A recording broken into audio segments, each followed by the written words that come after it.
So yeah, thank you for making Mouthpiece. It's an amazing movie. I loved it. You are all in for a treat. It plays tonight. I think you mentioned that, but tonight at 9:15 at Playhouse and tomorrow 9 p.m. at the Rio. I really loved it. It's a beautiful, emotional, and oftentimes funny story about a young woman struggling to write a eulogy after the sudden passing of her mother. Which sounds tedious when you say it. It's just one of those films that doesn't describe well, but trust me, you won't regret going. Well, I was telling you about there. I watched it obviously before coming here tonight, and I instantly had to call my mum up after to tell her I love her. It's a deeply moving portrait of a mother and daughter. And you adapted it from a play. In fact, the play's creators, Amy Nosbakken and Nora Sadava, am I saying that right? Sadava.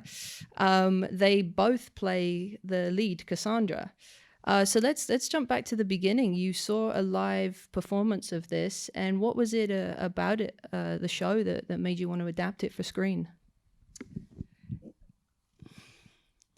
I don't have a strategy in my career. I don't sort of set myself up as doing one kind of movie or another, unless, people think of having female leads as a category, which I reject because male leads isn't a category. So no, I just wait to be moved or wait to feel energized and like, my God, this would be fun, and oh, how difficult would that be? It just created all these interesting problems for you right away, because I'm going to blow it for you a little bit, because otherwise it's impossible to talk about. But it's, that debate you have in your mind, I'm going to do that. No, I can't do that. Or, yeah, come on. All those, the internal conversation that we all have, that dual consciousness, that is physicalized in this. That is, that invisible thing is made visible. So you have two people playing one person. So sometimes they're in perfect sync and they put their hair behind their ear at the same moment. And at other times they're punching each other in the face. So that to me struck a chord, a deep chord, because I know that problem. I have said so many times in my life, oh, I feel like I'm two people, or I wish I was two people, or I've never felt so divided, or that struggle. Mm-hmm. And it was, and I thought, and everybody I know has some variation on that, probably women more. And I thought that when you find something that is very, very rooted in human experience and shared human experience, but hasn't been seen before, mm-hmm. that's a diamond in your backyard. Yeah. So I actually, a friend had asked me to kind of tell Jodie Foster and her partner. I wanted to ask you about that. Okay. There's a Jodie Foster story. Well, that was the thing. What to do in Toronto, Jodie was shooting a Black Mirror. And I said, well, go to this restaurant, and the show at the art gallery is good. And then I thought, see this play. You're not going to see anything like this anywhere, let alone in LA. And so they sort of, she actually said, your voice sounded so excited when you said that. I knew that there was going to be something great. And I kind of got them tickets and got them in the back way so they didn't have to deal with people. And they loved it so much, they went backstage, and the girls apparently were saying, someone said, there's someone special here in the audience. And they both, Amy said, Margaret Atwood? And because we've been trying to get Margaret Atwood to see this forever, because we all adore and then she came, no, they said, no, Jodie Foster. And together at the same time, they said, the movie star? Anyway, so the movie star came, and then we had brunch the next day, and then she and Alex, out of the goodness of their hearts, really, they didn't imagine a movie out of it or anything. They just wanted to help the play because they thought it was so, virtuosic, actually, and so emotional. And so they bought out a theater in LA for a week and then brought the production there and put them up and invited all their famous friends. So you didn't have to fight Jodie for the rights then. She just No, she thought it was kind of she's not an experimental filmmaker really, I think, and she didn't see it as a film, but she didn't not see it. Like she sort of was and I had already sort of declared that I was doing it, so it was never a discussion. Yeah, done. Shotgun that. So, what was it like then, the process of working with Amy and Nora? Because this was obviously a character that they were so close to and had, played hundreds of times. So that collaboration process, when the three of you were working on it, was there a lot of your own truths and experiences that you were able to inject into the story as well? The play was 1 hour. And when I said I'd like to make it into a movie, it had never crossed their mind to do such a thing. And I said, well, why don't we just go up to my cottage? I have this tiny little cabin by a lake. And I said, why don't we go up there, just sort of bat some ideas around? And then Amy remembers when driving in the car, and we don't know each other at all. And she's thinking, why did we say days? Because we're starting to get awkward with each other, but we're all workers and we love to work, and we just got there, and the deal was that they would give me a grocery list, and then they would cook it because I'm a shit cook, and then Ditto.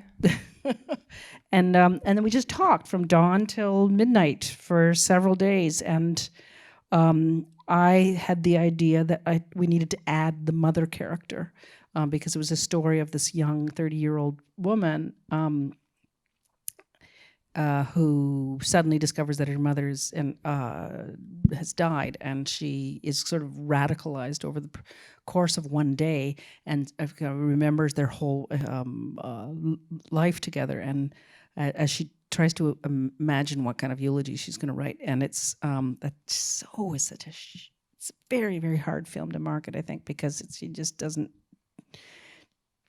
capture it, but. So anyway, yes, I brought a lot of the mother stuff, but we just talked, and everything that made all three of us laugh or all three of us cry is what stayed in. Great. You mentioned and it was great working with people who knew the character. So to finish your question, because I like to have a really solid plan and a script that works, because in all of my experience of writing and directing, the reactions people have to your script are the reactions they have to your film.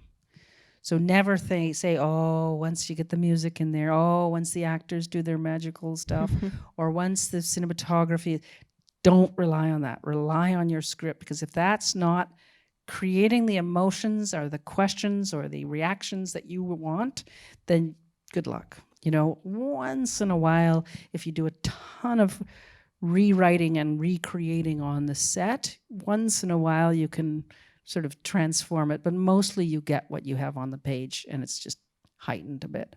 You can wreck it, you can wreck a good script, but you can't, create.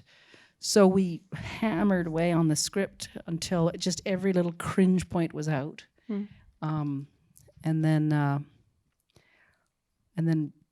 I asked a bunch of people for money, and the usual suspects, but then also rich people.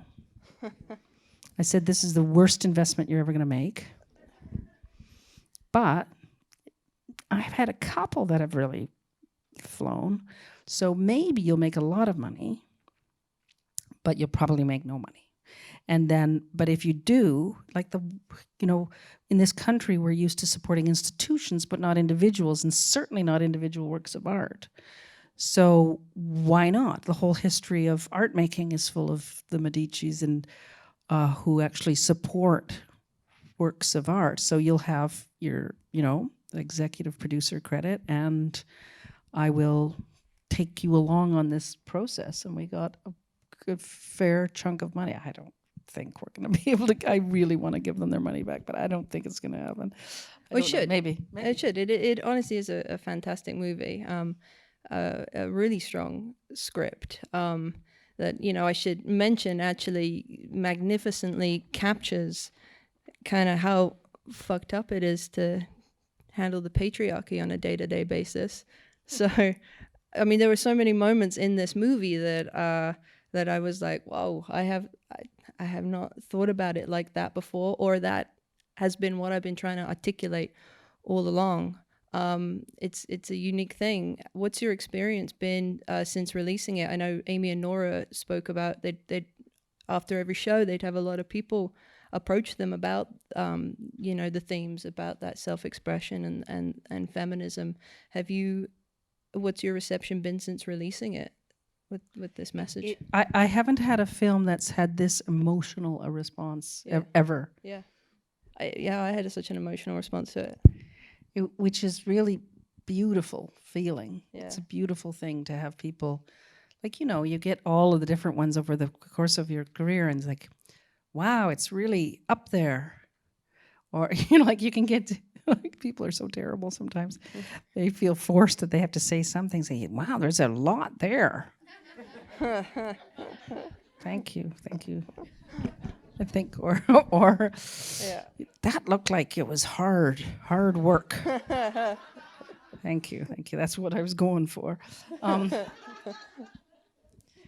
And this one, I don't want to tell you how to react, but people are tearful and really, really affected somehow. So there's nothing more soul satisfying than that. That's why we do it, right? To connect like that. Yeah. Yeah, that's why But we the do it. patriarchy, yes, it's. Let's chat about that for a bit. Let's talk about the patriarchy for a second. No, there has been an assumption throughout the history of human race that women's appearance matters more than men's appearance. That men are more naturally inclined and allowed to lead, and women are more naturally, funny word, inclined or allowed to follow. And that is the way it should be. And this is a crock, and it's, we're evolving as a species, and this is one of the things we have to let go. The way we had to let go that certain colors of skin are better than others, or certain sexual orientations are better than others, and this is a big one. This is a big one for, and it's not going to be one generation. It's not going to be one Me Too or Time's Up movement that's going to completely change it. This is a big shift forward, but it's going to take generations still for us to truly believe in our bones that we deserve to tell these stories as much as men do, that we deserve to lead and control as much as men do. We don't, and that a lot of what's in the movie is about our self-sabotage. Yeah. And that's hard to talk about because it seems admitting guilt and defeat, and so it really feels like it's a big responsibility to raise that issue. But I think the honesty of it actually in the end makes some difference. Yeah, I think that's what I really connected with. I think, every woman that watches it will. I think one of the most moving parts for me was, our lead, Cassandra, seems so different on the surface to her mother. They seem like completely different people, but then when you realize that they're both of them, how they represent or how they present themselves in the world are both responses to the male gaze and the patriarchy, and when you realize that, and when the character realizes that, it's deeply moving and something that I hadn't seen told before, that way. They really do tell those. Amy and Nora had a feminist awakening, and I guess I feel like I had one before them, but partly because I'm lesbian, so I was like. Was raised in a Christian, very, very Dutch Calvinist Christian world. Sorry. There were good things about it. There really were, because there was an encouragement to think about origin and purpose and destiny early, and there was a deep commitment to morality and to being a good human. But then there was all this horrible talk. It's the essence of patriarchy, and it's the anyway, so I was so much an outsider from the get-go. Just my very being doesn't belong anywhere. And so I very comfortably lived outside of the norm, you know.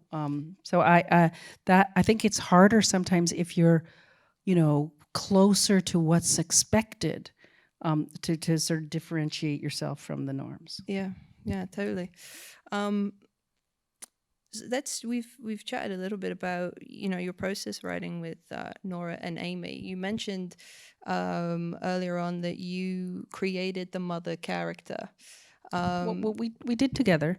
Yeah. I mean, a lot of them. Or You know, there are definitely all of the episodes. Almost every scene happened to one of us. Yeah. So there, I'll tell you after you see it what happened to me. What happened to who? You so the mother. Am I saying this right? Maeve Beatty.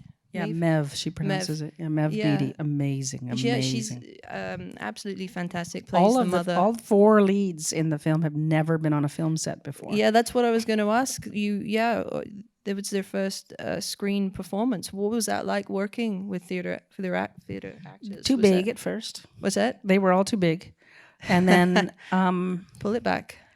A direction like pull it back, I think, is too abstract in a way. But mine was a little bit more insulting.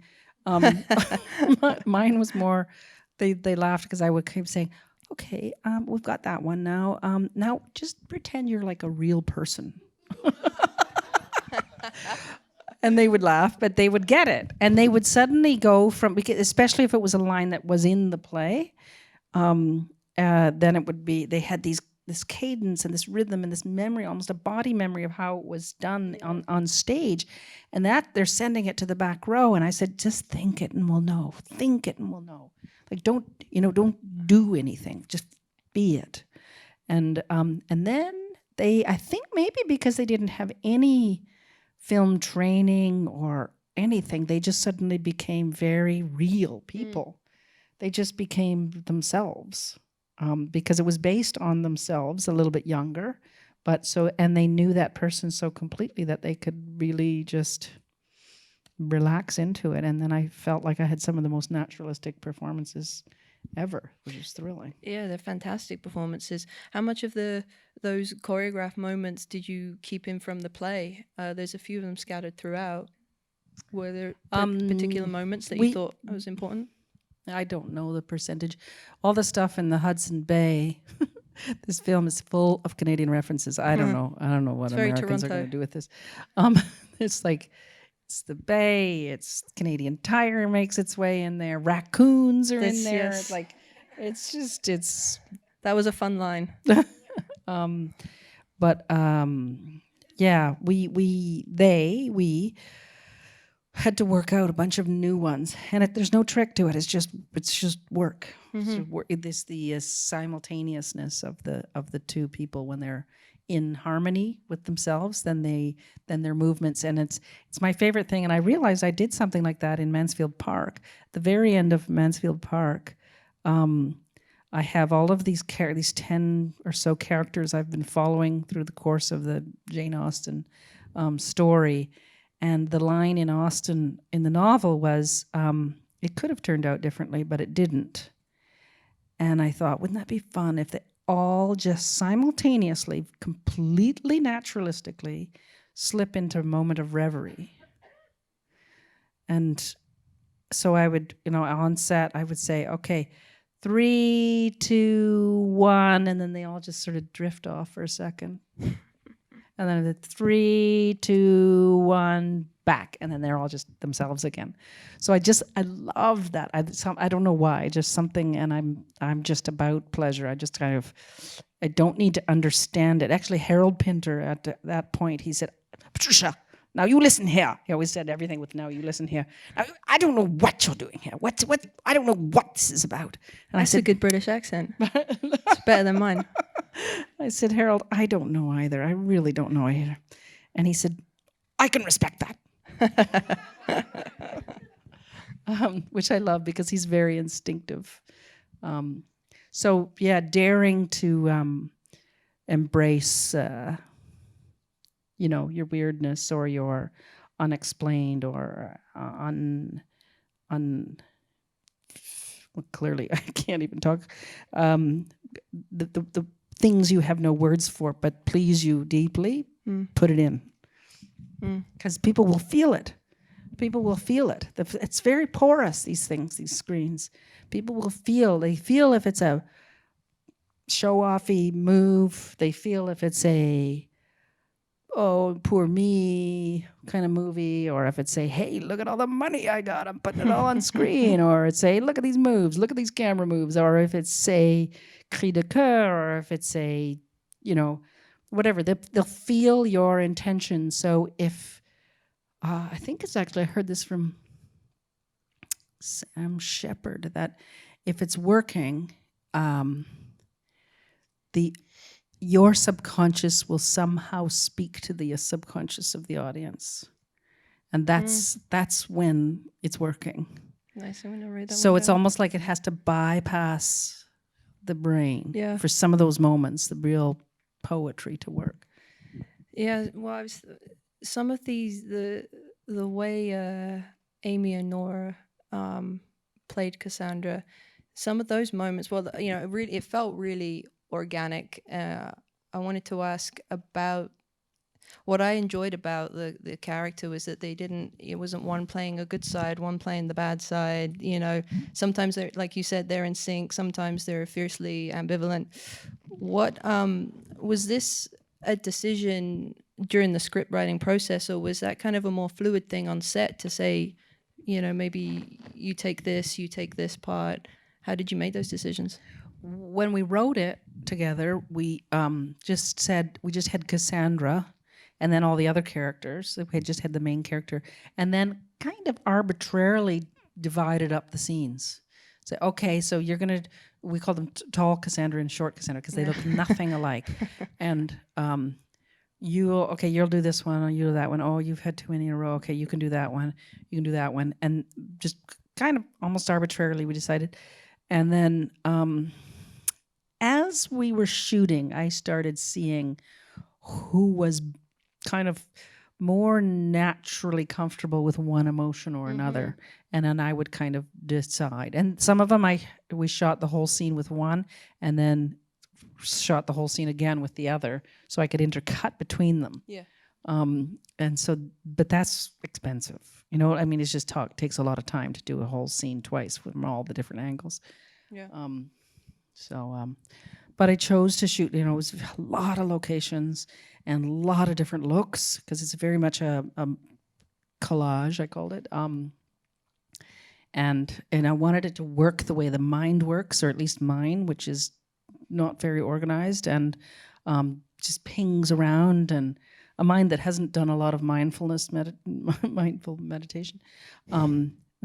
Really, the jumping from something you saw on TV and to something that just happened to something from your childhood, from something your mother said to some physical problem you've got right now. You know, like leaping around the way a mind does. I thought that was, especially a mind in distress. Yeah, and that was beautifully executed. Would you say that was where the idea, there's a lot of very visually stunning, kind of fantastical, these I think it must be their imagination, these moments where you break out into song and dance, or there's a fight scene at one point. Where did those come from, and how did you manage wanting this kind of very grounded drama and those elements? Yeah, I love that. Just stuck them in. I mean, they work. I did have the feeling that because the concept of this duality of these two people, I called it like Charlie Kaufman. You have to do these things, but Charlie Kaufman meets Lena Dunham. And my thought was, because the concept is so sort of extreme, two people playing one, that it would be great to just have it, the execution be very, very naturalistic. Yeah. So, but then once we go into the visions and then visions within visions, and we even try to avoid having a consistent look for the past or the visions, or like, I thought, that's not how my brain works. We kept going back to how our own experience is. And that I can't tell you how many people said, but which one's the good one and which one's the bad one? Or which one's the extrovert, or which one's got more anger, which one's...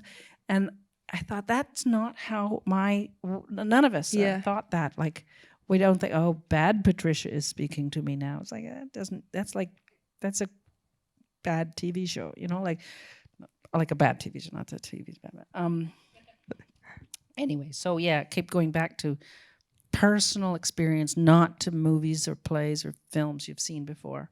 But the musical numbers were in the film. These are, in the play. Okay. And the fight was in the play too. So all the mum stuff and the Christmas stuff and the sex scene and all that's that. A lot of the stuff from around the city is all, the bike stuff is all new. Yeah, the flashbacks are beautiful.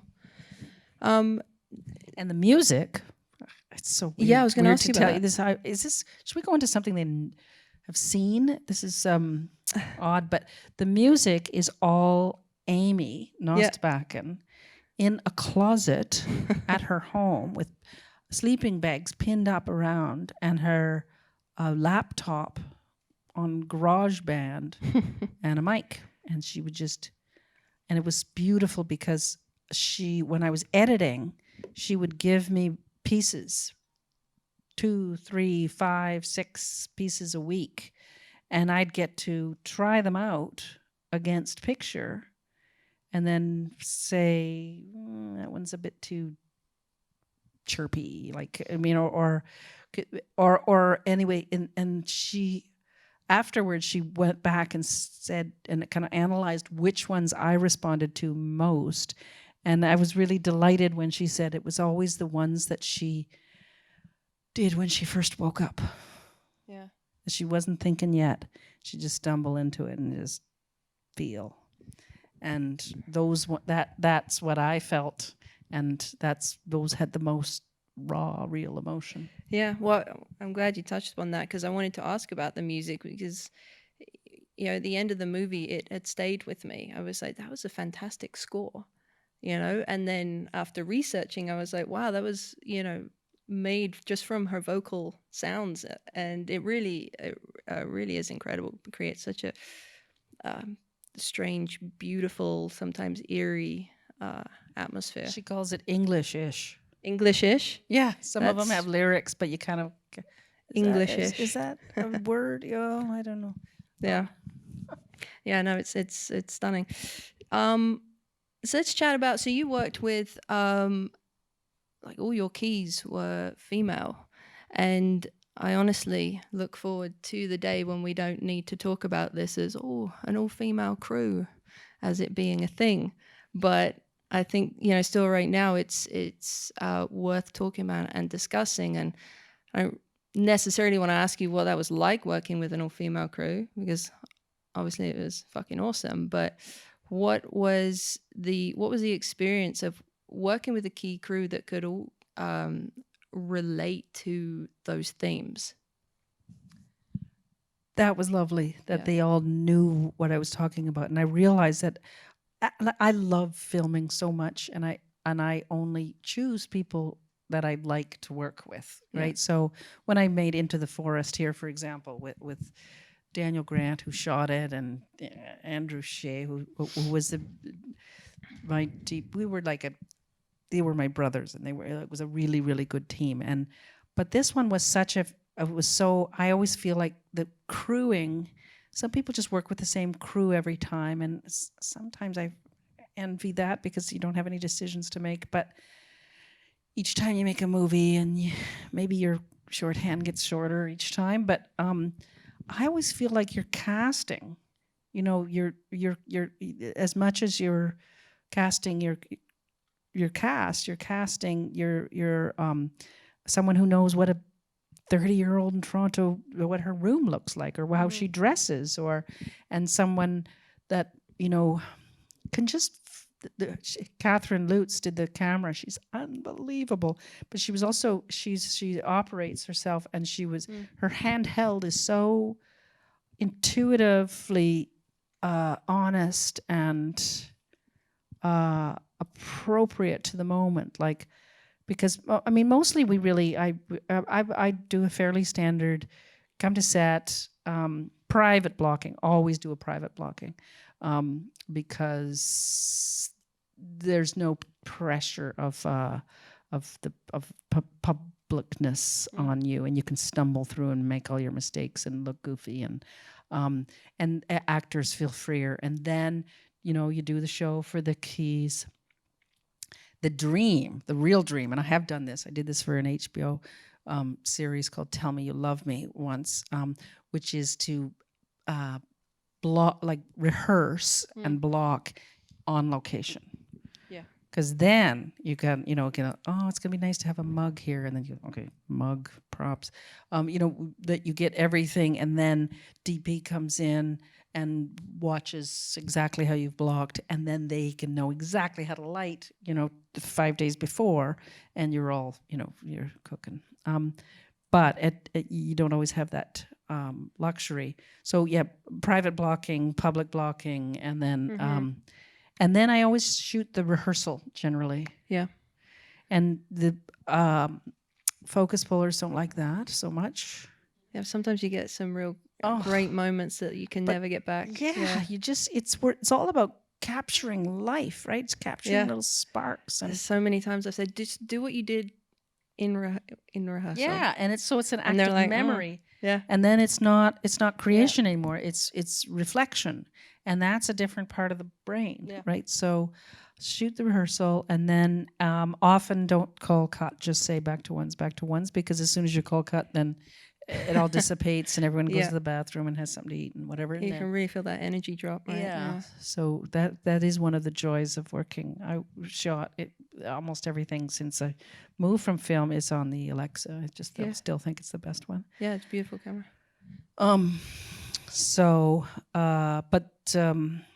We had these beautiful I shot anamorphic for the first time in my life. That was fun.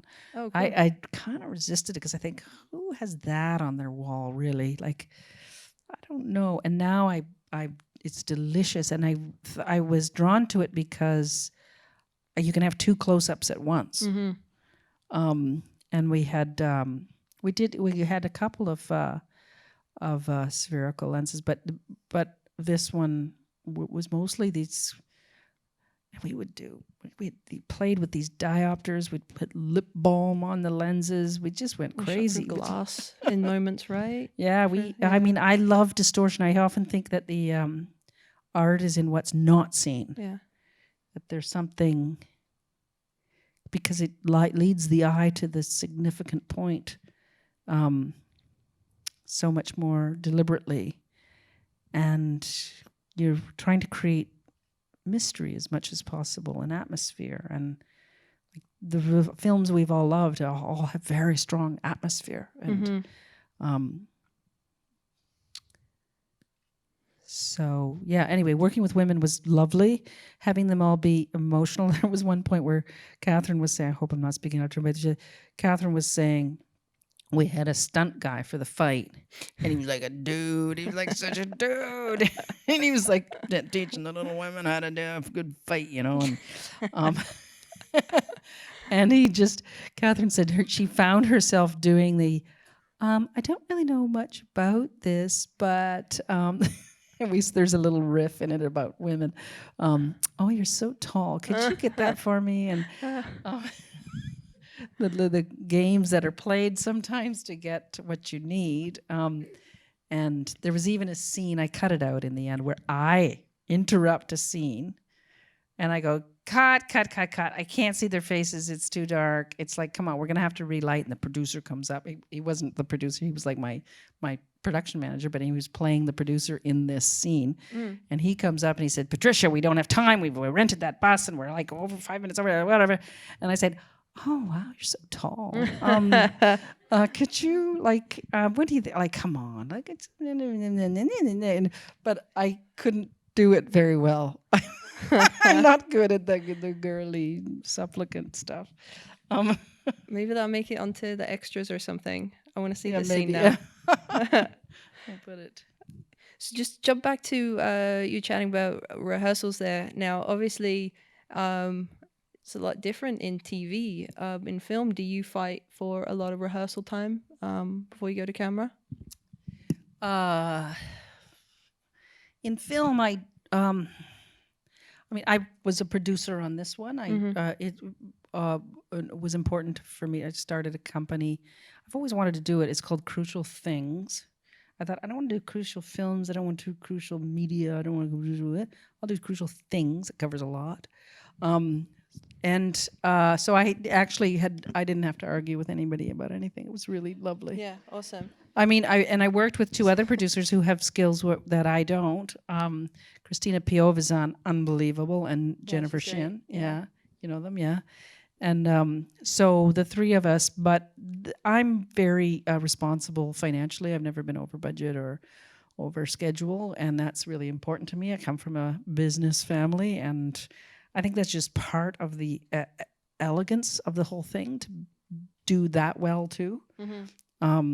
So, and you know, instead of having that struggle with someone outside, this time I have the struggle with the inside. The only time, actually, I didn't go over budget, but when I did Miramax movie, Mansfield Park, they'd say, okay, we got to get more setups in a day. And I said, but look, I'm not getting a lot, but they're all cutting like butter. Look, it's beautiful. And it's like, and they said, yeah, but you got to get more. So then I would just put on a different lens for the same setup every time. So I doubled my setups in one. But I actually loved doing that, because I did use them. If they're a different enough focal length, then you could actually use them. But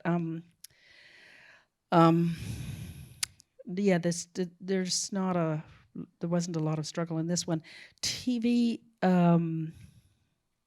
rehearsal time in TV. Rehearsal time in TV. In TV. Yeah, when I did Mozart in the Jungle, I don't know if has anyone seen this? It's quite an interesting series. It's discontinued now.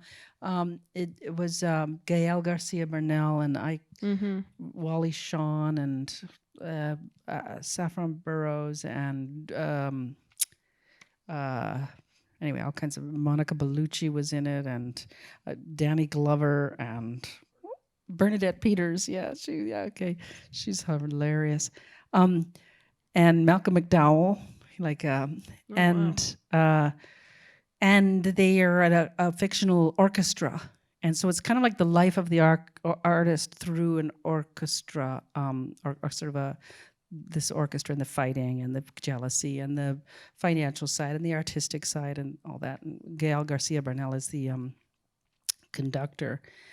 And they had only one DP who was doing the whole thing. And I said, oh, so I can't shot list with him, because he'll be shooting when I'm prepping. Yeah. Because they, of course, do them all back to back.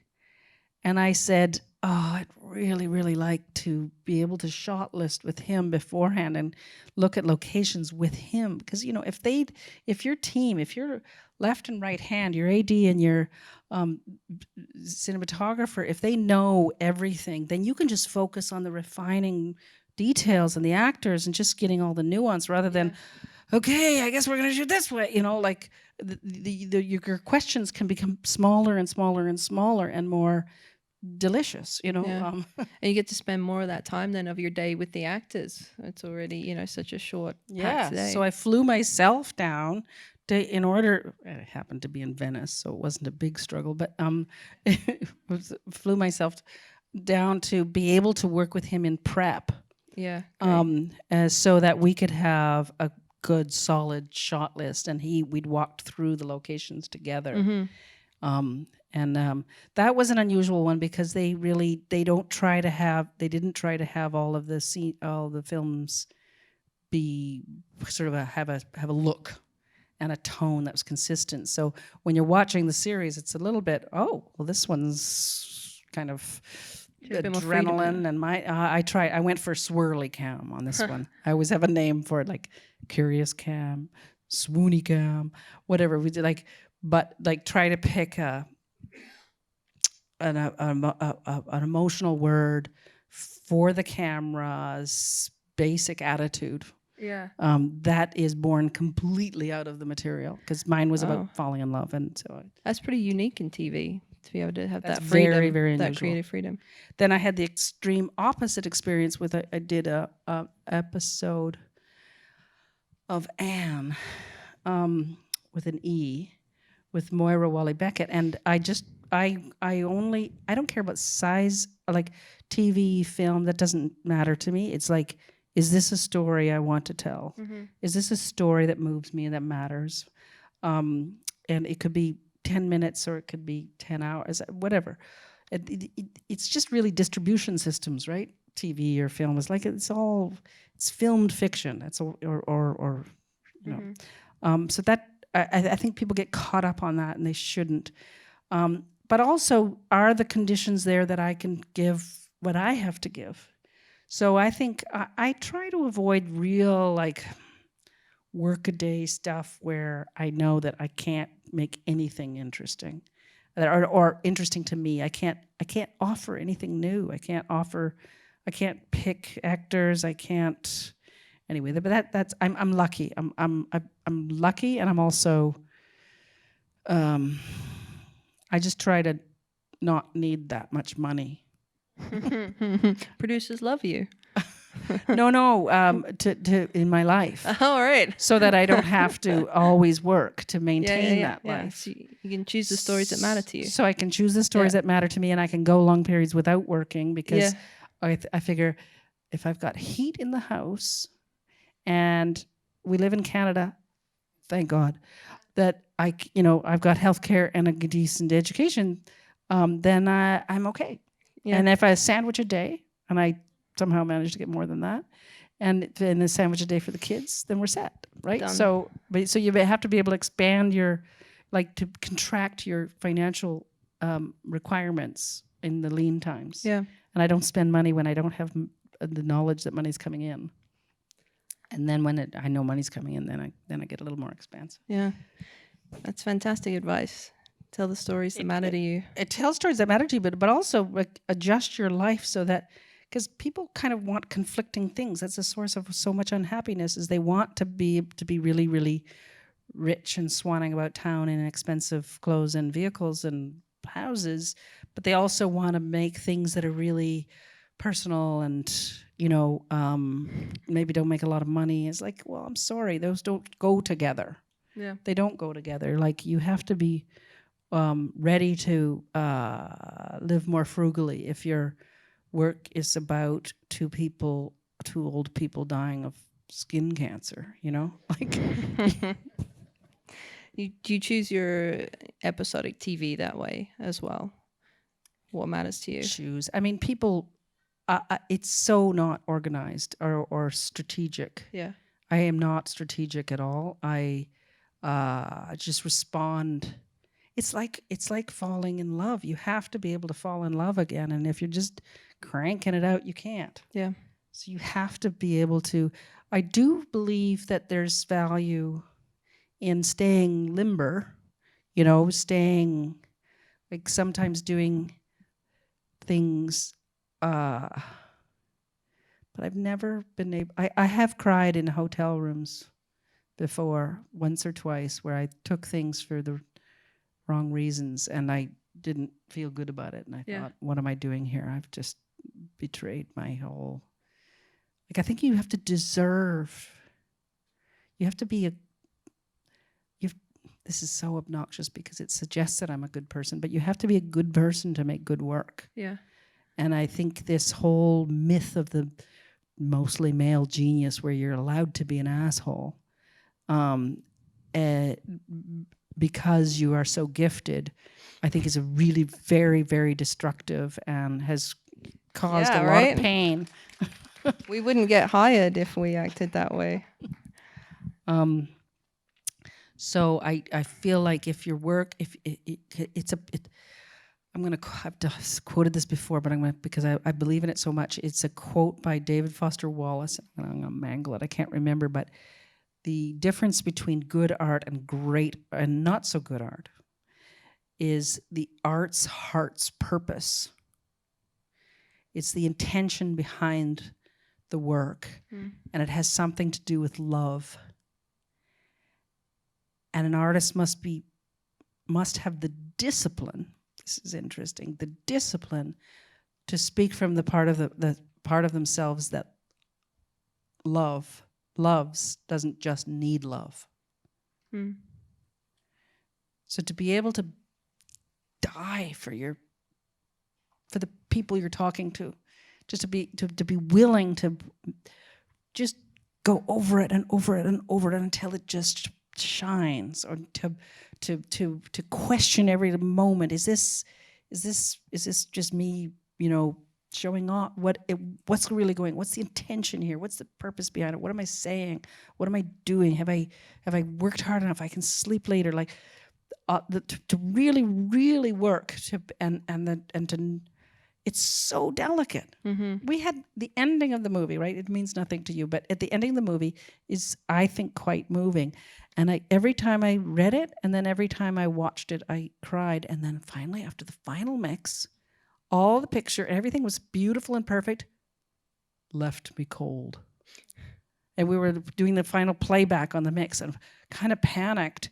And then we looked at each other and we're all feeling nothing. And we're thinking, what happened?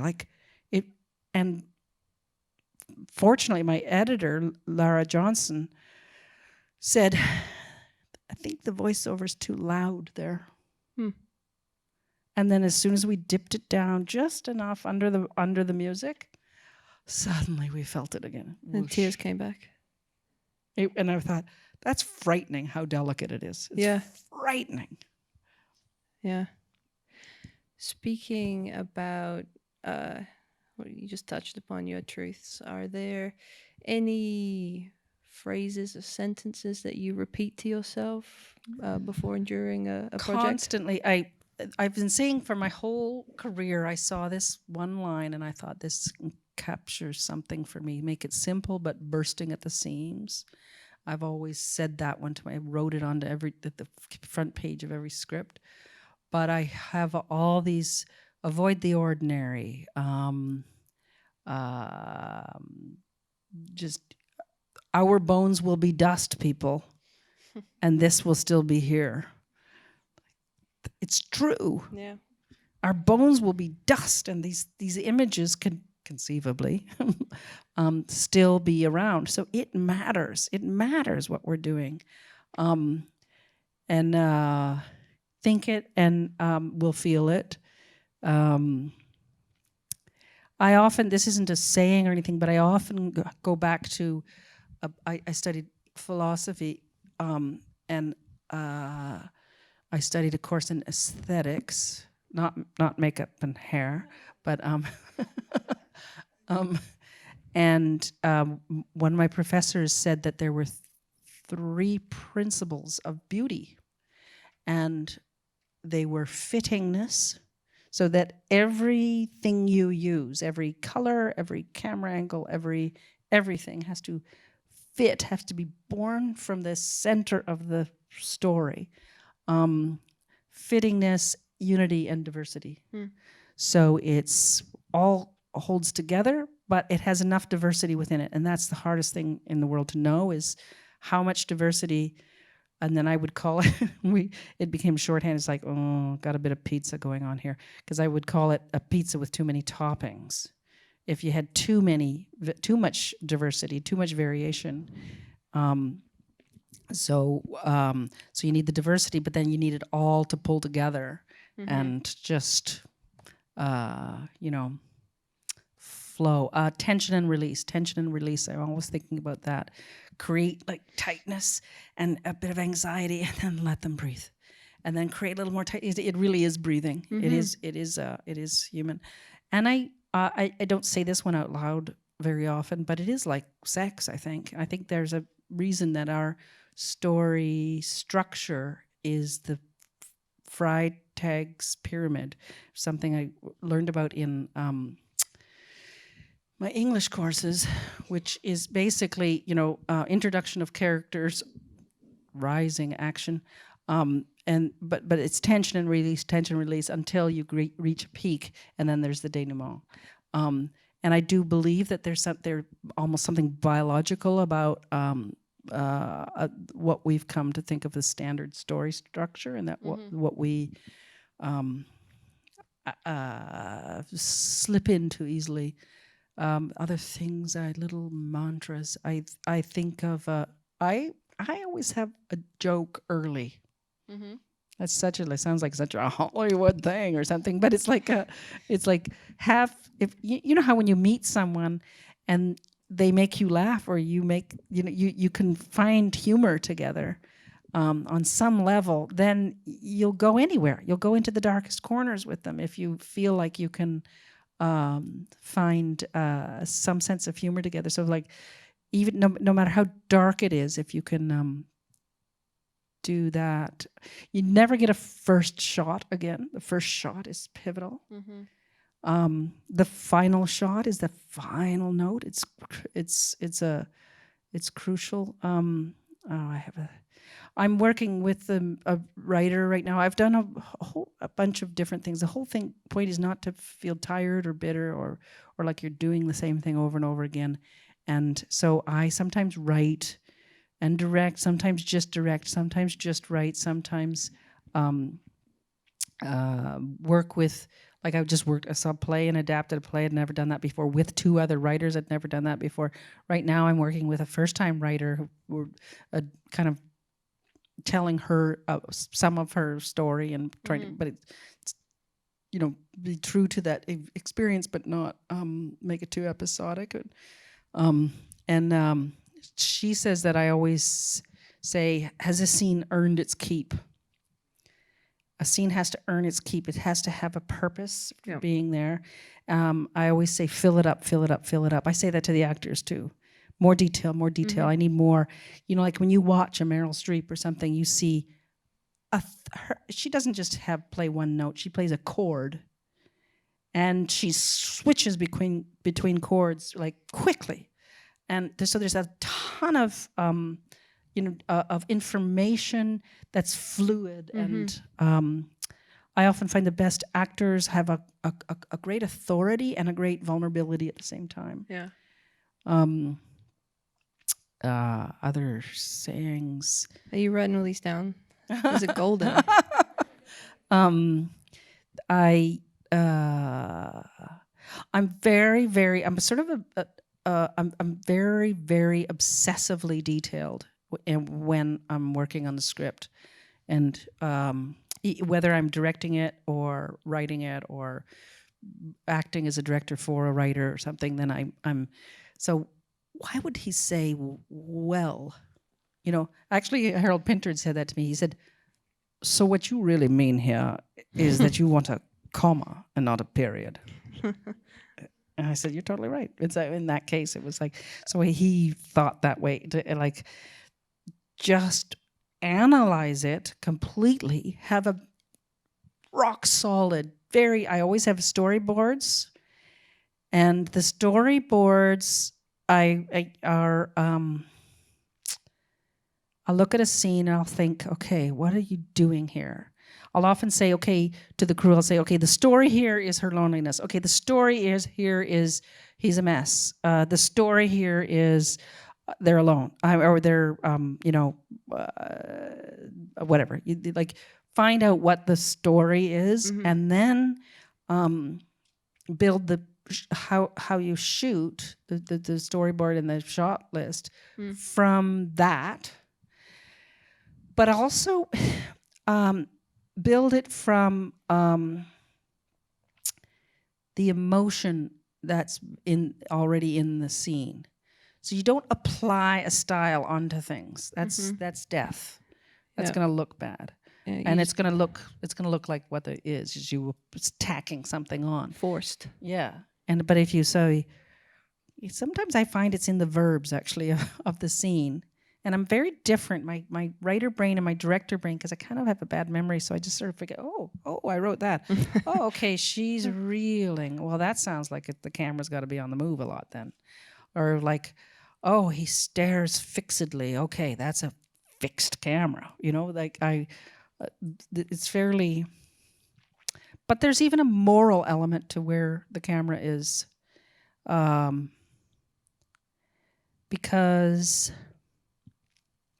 I can remember in Mansfield Park, for instance, there was a moment where a woman, and Beth David's character, she says she has a really kind of mercenary and self-absorbed, amoral kind of response to something, and she is shunned in the moment. There's a room full of 10 people, and she walks out.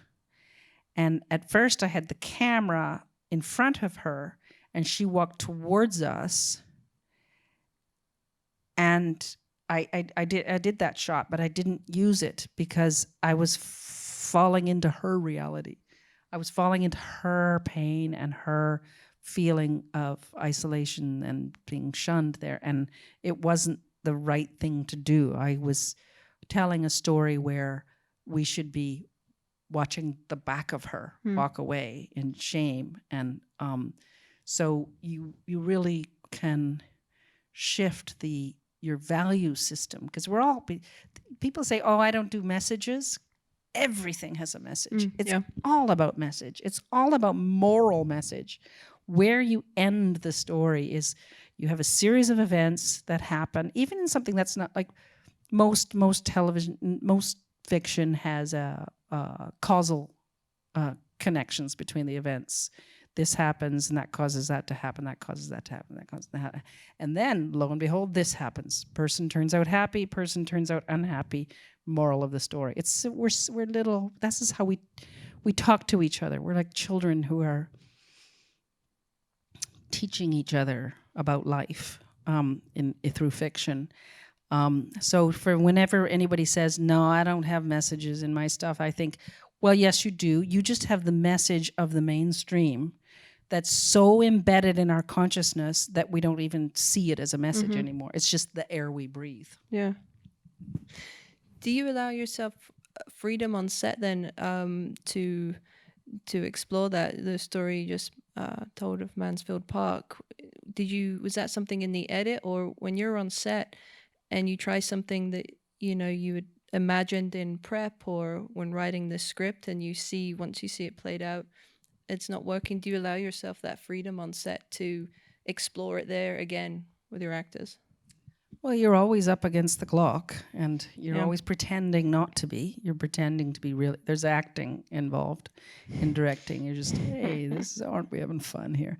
But I'm all, it's my job to always know, the next what's up ahead, and make sure that preparations are being made for that but never let the actors feel the pressure of time. Really try to keep them away. On this last one, I did something that I loved, which was no cell phones on set. Boy, did that help. In Mouthpiece? Yeah. Yeah? No cell phones. Oh, wow. And I love technology, and I'm addicted to my phone, and I'm like, it was partly just for me. But I think you're creating this other world. You're creating another world. And if everybody who's creating that world is partially in another world, then you're not focused. And we don't have very many pictures from the making of it. But that's fine. The thing itself, the experience of making it was really quite unique and profound. I mean, there's something about, people when you make something with them. I think you know them more than when you live with them. They become like family. Yeah. You have a family. Or more than family, actually, because you know each other's work ethic. You know each other when you're grumpy. You know each other when you're up against, time pressures. You know each other, just why you choose this way and not that way. You know so many things through working with people. And I felt like not having phones, no phones and no plastic bottles. Yeah. Vancouver loves all that. Well, you're not alone, people. Okay, before we open it up to the floor, there's actually one thing I wanted to ask you. I'm constantly reading and books and graphic novels that I would love to adapt. And I know you've done quite a few adaptations in your career. What is it? Is there anything in particular that you look for, or that when you're approached with a project, or when you read something or see something that resonates with you, that makes you want to bring it to the screen? Well, I have to feel it. That's primary. Like, Yep. And I have to be able to. I have to. Yeah, it's really, really important that because everything that comes to you, they say, oh, and we've got an XYZ amazing actor attached. Mm-hmm. You know, Jesus is attached. He's not that good. And he's not that good. But and like it's very easy to say that, and no one's attached until you're filming. So so you can't get seduced by the star power of anything. That's very, very wrong-headed. You have to be willing to do it if there was, your neighbors were in it, and like that. You really, it has to be a story that grabs you enough, because. But it is very hard to make something and then have actors who are unknown in it, because there's just the distributors just don't know how to sell it. They just don't know what to do. Mm-hmm. If you've got Ellen Page and Evan Rachel Wood in something, then they can just put them on this, and then marketing's done. Mm-hmm. You've got two people you've never heard of before. You go, what's it about? Oh, eulogy. Oh, I don't know. I don't know. We'll see what happens with this, but. It just was at TIFF and just finished it. We don't even have a trailer or anything. So adaptation, you have to reimagine a shape. It's all about shape. So you have to kind of imagine. You have to be able to imagine that the events of the original piece have to be primarily visual or in dialogue, not in internal monologue, and they have to be and you need something you arrive at that's satisfying, that's external, that's visual or spoken, because that's all you have, what you see and what you hear. You don't have, you can do internal monologue, but it sort of gets old if you do too much of it. I don't have I just reread a book. It was an old feminist classic that I read in 1976, A Woman on the Edge of Time. I just reread that. Because there were certain ideas in that I thought pardon? Marge Piercy. Yeah. Very interesting. But in the end, there wasn't enough story. It was mostly world building and description and character stuff, and it was too episodic. So you need,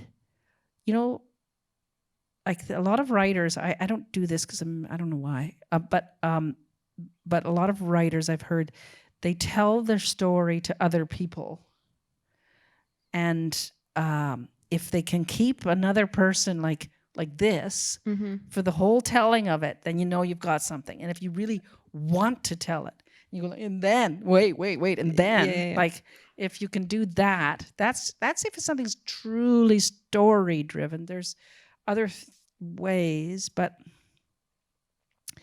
I don't know.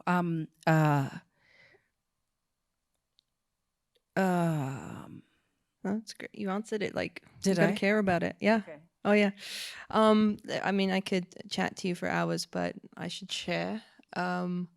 Let's open it up to the floor. Do we have a microphone to pass around or two? Yeah. Great. Does anyone have any questions for Patricia? Yep, just down the front here. You can shout. Yeah. You're. I'm not too sure what I'm going to ask you. I love that. She says she's not too sure what she's going to ask me. Well, you aren't too sure, and I think that's sort of like what you do. It's a very magical thing here. First of all, did you learn any of this? Because you're just starting to get to things that I haven't thought about screenwriting before. I've done other artistic kinds of things, but now that you're talking about this, it's starting to get to me that, oh my God, this is like, how do you do this? Did did you just, as you're talking about it now, is that how you arrived at doing it? Is working it out and thinking it through and trying it out, and then one little step at a time? And also, just one more thing. So let me, Here's did I learn this through any objectively, like in a screenwriting course or anything, or did I just learn by doing? Just, yeah. Should I answer that part first? Yeah, and then Yes. just let me ask you. Okay. I spill first, and Loud. pardon? Out loud. No, on the page. Just get everything down that moves me. Bits of dialogue. It's not really dialogue. Things I've heard people say. Problems I don't have a grip on, and just piles of it, and then go through with a red pen and say, okay, there's a theme here emerging or a story emerging. I could have this person embody that point of view. Often I've done that's interesting actually. I didn't realize that. I've often had different parts of myself represented by different characters. In fact, that's what Mouthpiece is. But like if I've heard the Mermaids Singing, all three of those main characters I identify with, but they're at odds with each other, and I've heard lots of other writers do that, so that your warring selves, you personify them. That's amazing, actually. Sorry, I'm seem so fascinated by myself.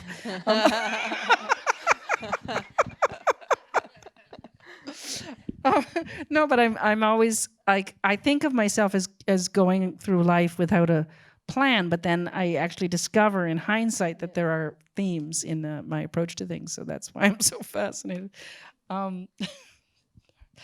So yes, but I still try to create a structure, write it out, and then I have gone to various screenwriting books. I did earlier in my career more than now, but I'll do it sometimes. I'll go and just look at some of the rules and say, the rules. And I don't really believe in them, but there are bits of advice that are really useful. Lots of people have lots of great advice, lots of writers. Like, I don't know, I remember the Sidney Lumet on filmmaking book being good, but I just moved a bunch of books somewhere and I came across the match. I always underlined everything I read. I made that decision early in my life that I was going to defile these books because they would be like diaries, and they are. And I come across these books and I go, and I can remember these lines, and maybe I would underline them differently now. But so yes, I the other real trick I've learned is before I sit down, sometimes I will just read a page or two of a writer that I adore, because they raise your game. You get into an atmosphere of excellence or humor or whatever, and then you set to it. And you might not borrow anything from it, but it's just gets you in. You know how, like, if you're in a conversation with somebody and they really respond in enlightening ways, it's you raise each other's game. That you can do that yourself with other people's work. And just, if shit goes in, shit comes out. So feed yourself with quality stuff. Don't watch tons of crap, because you'll just make crap. It's you're putting stuff into the gas tank and you're wrecking the whole system. I really quite believe that. I think we give ourselves permission to watch a lot of junk, and it's great if you want to make junk, but you have a limited amount of time in your life, so why not feed yourself on beautiful things? You can't always know what you're getting in advance, but feed yourself with beauty, and then you have a tiny little chance that you'll make it. Pardon? Gluten-free vegetarian food is what you're saying. No, Feed it has to be tasty. what I It can be heard. rich. It can be. That's what you had a second part to your question. For so many years, I've just really thought about your movie. To hear, I heard the Mermaids Singing. That, I'm sure, with many people, it just absolutely amazed me, blew me away.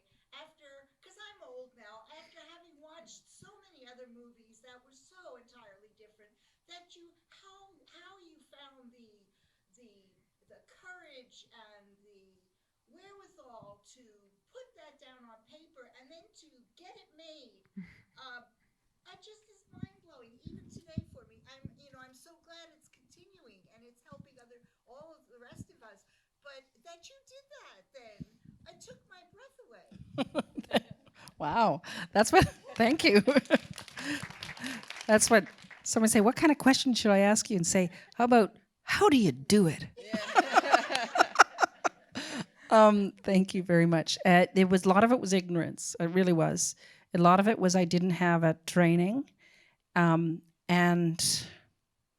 I was such an outsider. I did not expect to win. I did not expect to be seen. I just wanted to see what I hadn't seen before, and I felt a need to express what I felt. And I think that that's what it is to be an artist. And I think you're just born with that need to transform emotion into some other form. And some people are born with that, and some aren't. So it's not. And then I had the great, great, great good luck and good fortune to be born in this country where there was money for things that weren't obviously commercial, that weren't genre driven, that didn't already have like a business model where this kind of thing had made money. And I was, Malcolm Gladwell's outliers theory. I was an outlier. I was coming into my creative adulthood at a moment where there was money in telefilm and the Ontario Film Development Corporation. There was money for crazy ideas like I've Heard the Mermaids Singing. It could have easily, if I had been like 4 years earlier, I would be working in a donut shop, But thank you. The courage thing, I think there's something to that. I think I always thought there's a lot of money in the world, and a lot of it is in tanks and bad things. I only need a fraction of it. Mm-hmm. I just need a fraction of the money that's out there. And I know my intention is good. I know I'm not doing this for fame. I know I'm not doing this for money. I know I'm doing this to express something real that I haven't seen yet. Mm-hmm. And that, I just have to trust that intention. And it's not about me. It's about the idea. That's a big thing on set too. It's not about, I never say things like, come on, people, do this for me. Ever. It's not for me.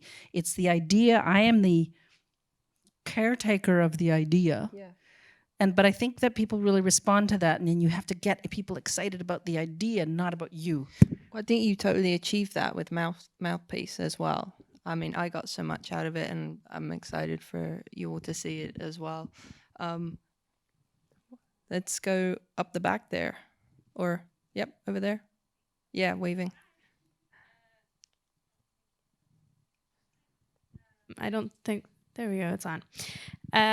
Thank you for all the amazing things that you've said so far. I have like 3 pages of notes. That's good. Can I get a copy? Yes, let's chat after. I'm going back to the first thing I wrote down, actually. You were talking about your experience working with an all-female crew, and how there was an understanding of specifically the idea of self-sabotage. And that really resonated with me, because I feel like as creators, as writers and filmmakers, we waste a lot of time because we are afraid or are constantly focusing on failure or on the work that we've made that we wish nobody had ever seen. I guess I'm just wondering, is this something that you still feel daily? I know that maybe when you're more established, it's not as big of an issue, but battling self-sabotage is a thing. How do you deal with that on a day-to-day basis? I used to say that success is just an opportunity to fail in a more public way. Right? If people could resent your success and enjoy your failure. And I definitely, every time I start something, I think this could be the dog. This could be the turd. This could be the one that's just, and you somehow you can work really hard and try to get all of the elements. It's like you can have a dinner party and you invite all these great people and you've got good food and everything, and then everybody just can't think of what to talk about, and it's awkward, and nobody, everyone goes home. I don't have that a lot, but that's my fear always, right? I think those fears, harness them and just make yourself work harder, and assume that those fears will be there, and keep your eye on the prize. That's another cliche I trot out all the time. Don't focus on the hurdle, focus on the beautiful thing it could be. And I have to remind myself that all the time, especially when I'm writing. I think, oh, how am I going to solve this problem? And the whole thing is flaccid in the second, third, and it's like, or how am I going to get her? I kind of hate her, but I need her to be a little bit loathsome, but I like, whatever. Like that won't give me the answer. What will give me the answer is, what would be cool? Yeah. And cool isn't even the right word, because you can't go for cool, like contemporary, because that's, by time you've done it, it's over. By time you've registered it, it's probably over anyway. So you can't go for what's like cool as in a trend, or like a visual. Like actually Bresson said, don't try to be contemporary, you can't help it. But yes, that actually, a good friend of mine told me when I was very young. I was thinking, I didn't know what I was going to do and be and all that. And she said, here's the secret to that. Take this hand, and now put them, interlock the fingers, and now put them behind your head and look up and think, what would I love?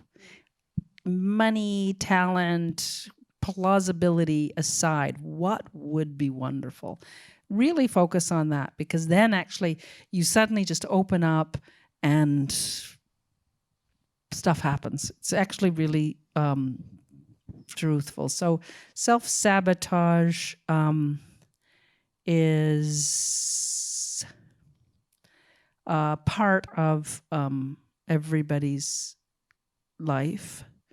And I actually, I did a short film before I did anything, and it was a 1-minute thing. I did do a 5-week night course at Ryerson in motion picture production 101.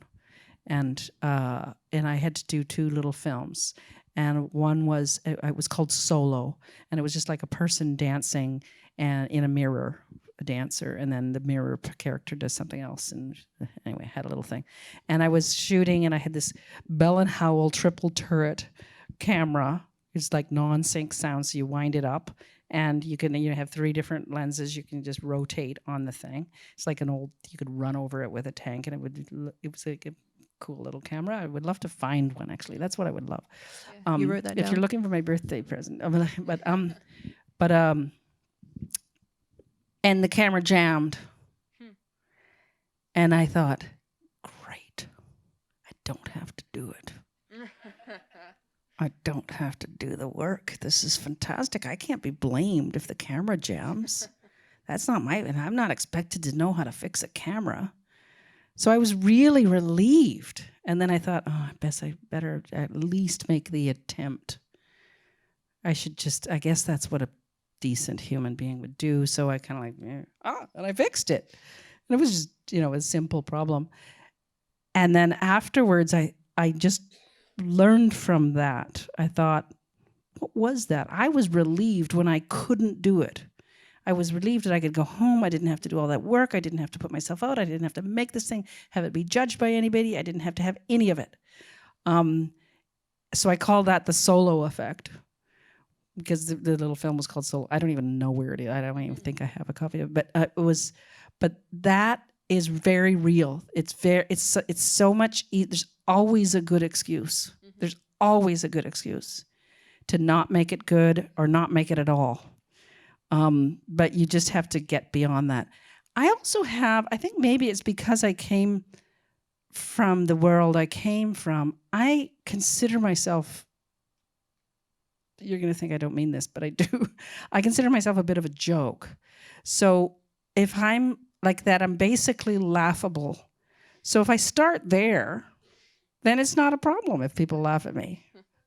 Like if I just start that I don't deserve to get a so-called master class, like it, then I'm not devastated by the idea of making something You're like still there really now, bad. you would say. I'm kind of a joke. Yeah, I don't know. I mean, I know that. I also have had enough experiences where my work has touched people, so I know it's possible. So does get easier as you go along, for sure.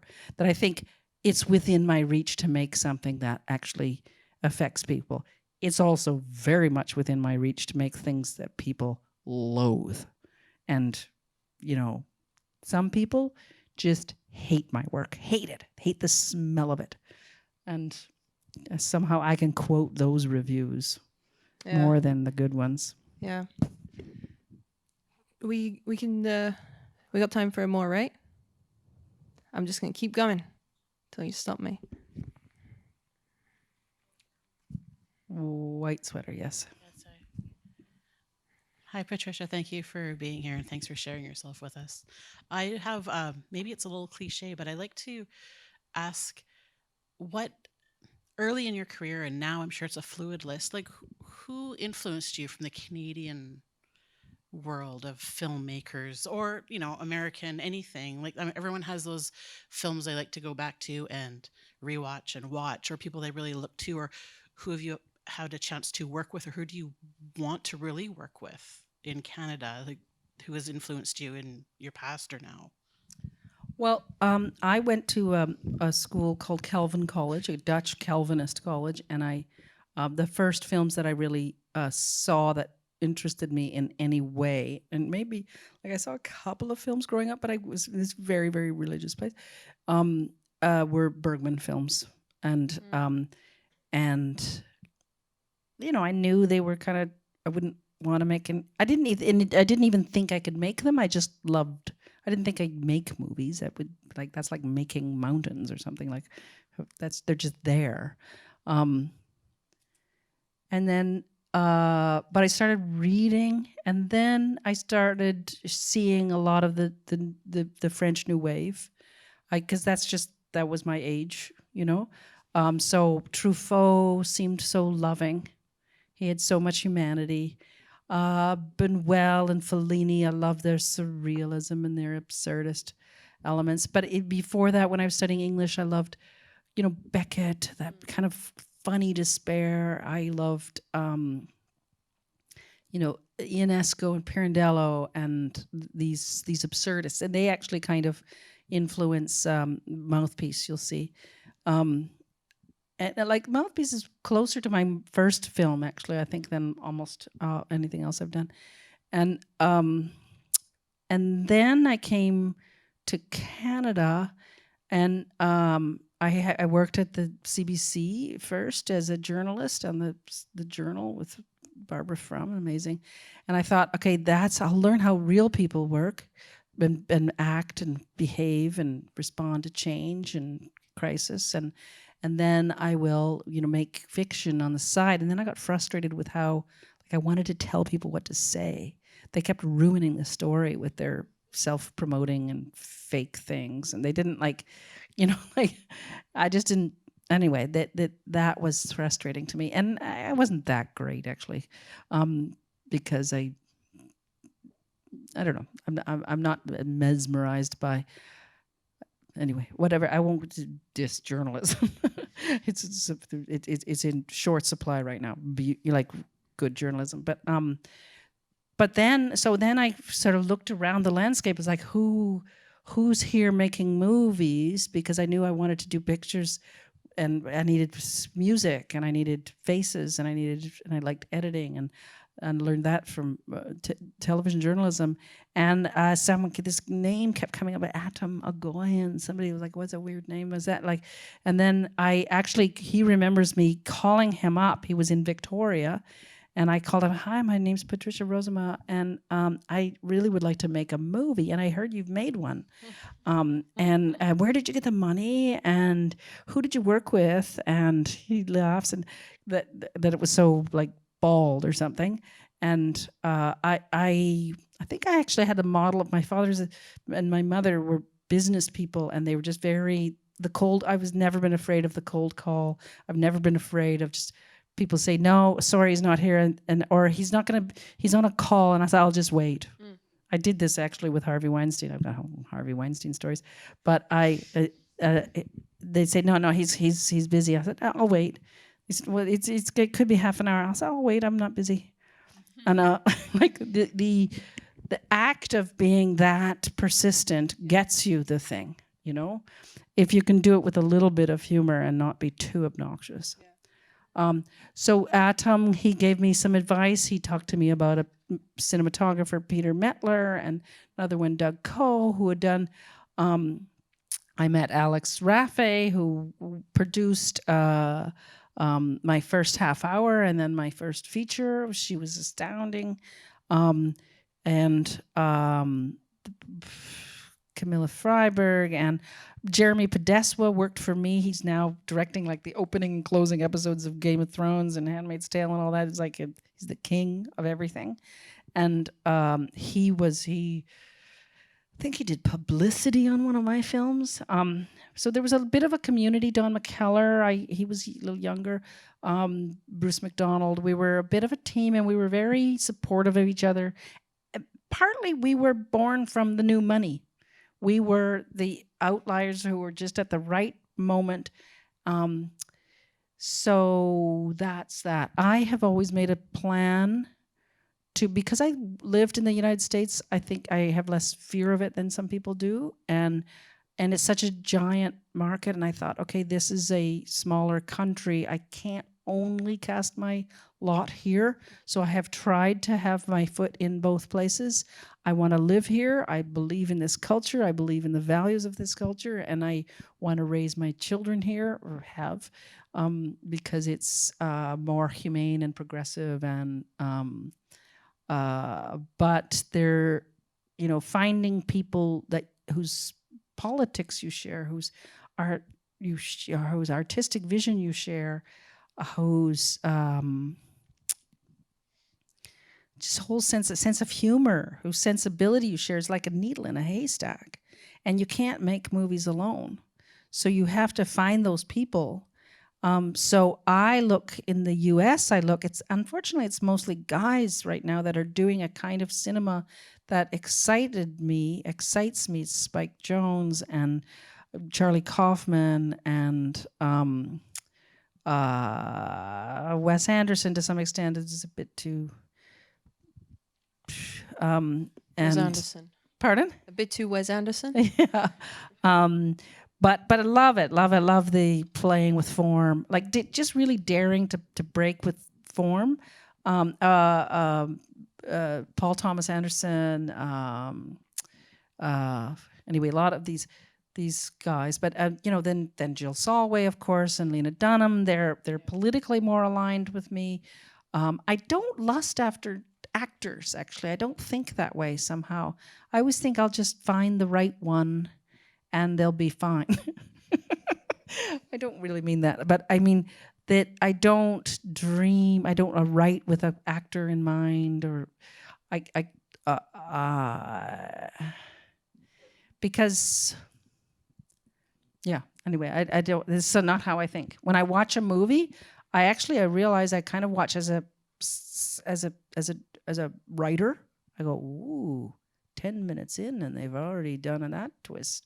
Like I'm very much attracted to structure. Structure is story, and is everything. But I'm very attracted to that, and I also I respond. Sometimes I hate that I have to have a story at all.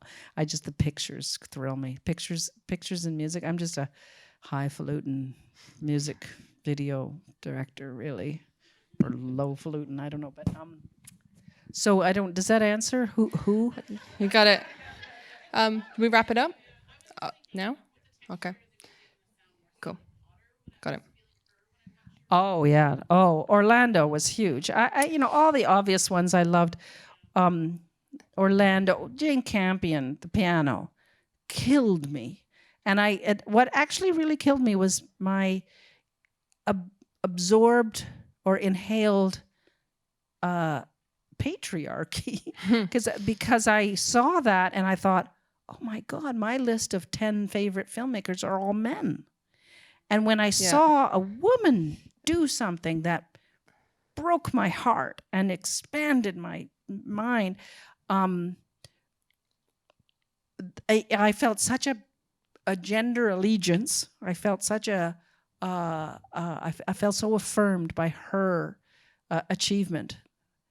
And it was quite it shook me somehow that I had never thought to even want that. I didn't even know that was possible. And I didn't even know that I missed it. I had that question recently as well, and realized growing up I'd just idolized men in this industry. I hate to be the person to wrap this up, because I could honestly sit here all night and continue this discussion. I've learned so much, and I hope you have all got as much as I have out of this evening. Thank you so much for being here, Patricia. And yes. Thank you. You're a lovely audience. Thank you.